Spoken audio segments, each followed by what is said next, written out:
Hello everyone, Ace here, and today let's have yet another look at some video game history, and in the process answer the question, what exactly made Far Cry 3 great?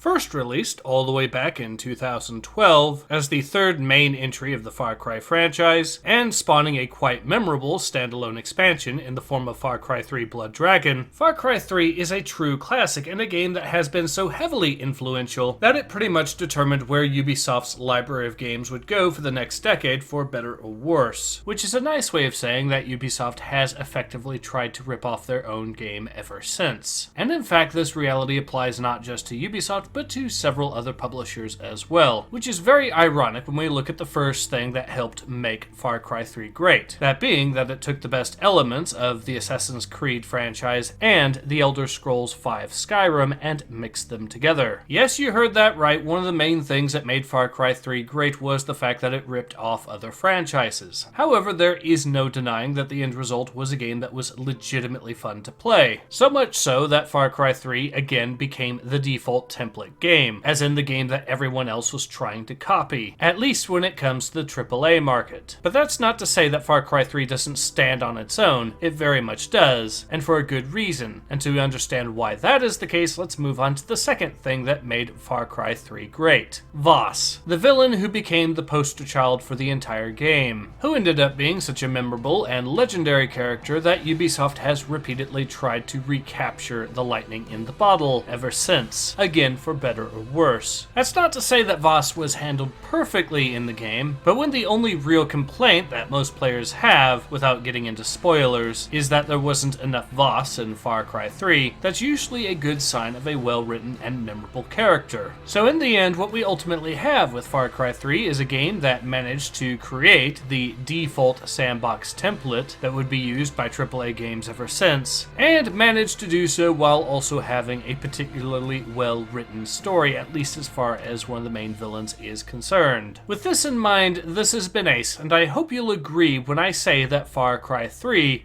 is great.